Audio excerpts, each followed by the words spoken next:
গ্রামের নাম বেলতলা। সেখানে থাকে এক দরিদ্র মৃৎশিল্পী হরিপদ কুমার। তার স্ত্রী মারা গেছে বহু বছর আগে। একমাত্র মেয়ে মিনা, চঞ্চল, বুদ্ধিমতী আর পরিশ্রমী। তাদের সংসার চলে মাটির হাড়ি, প্রদীপ, ঘটি বিক্রি করে। বাবা, এই বছর পুজোর আগে যদি একটু বেশি প্রদীপ বানাই তাহলে হয়তো ভালো দাম পাব। হ্যাঁ রে মিনা, তবে মাটিটা ভালো রোদ পেলে তবেই শুকোবে, বৃষ্টি যেন না আসে। দিন কেটে যায়। হরিপদ আর মিনা রাত দিন খেতে হাজারখানেক প্রদীপ তৈরি করে। কিন্তু পুজোর একদিন আগে আকাশ কালো মেঘে ঢেকে যায়। হঠাৎ শুরু হয় মুষলধারে বৃষ্টি। ওরে বাবা, প্রদীপগুলো তো ভিজে যাবে। চলো বাবা, ছাউনি দিই, কিছু অন্তত বাঁচাই।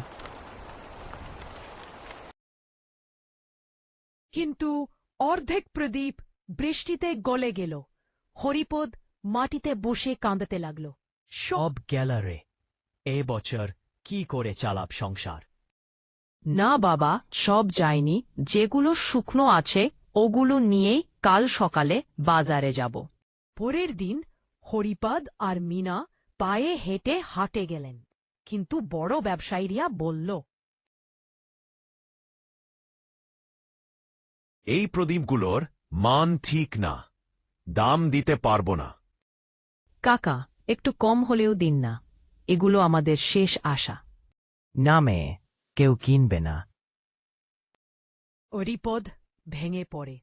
কিন্তু হঠাৎ পাশে দাঁড়ানো এক বৃদ্ধ লোক তাদের ডাকে। বাবা, ওই প্রদীপটা দেবে? দাম যেমনই হোক, আমি নেব। এই নিন দাদু। তবে এইটা কেন নেবেন? এটা আলো ছড়ায়, মাটির নয়, মানুষের পরিশ্রমের আলো। বৃদ্ধ সব প্রদীপেই কিনে নিল। চলে যাওয়ার আগে বলল, তোমাদের মতো পরিশ্রমী মানুষেই আসল আলো জ্বালায় এই দুনিয়ায়।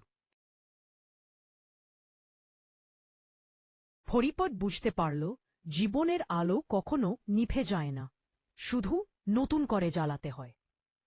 সূর্য ডুবে যাচ্ছে। মিনা একটার পর একটা প্রদীপ জ্বালাচ্ছে। হরিপদ হাসছে, চোখে জল, মুখে তৃপ্তি। যেখানে পরিশ্রম আছে সেখানে আলো জ্বলে।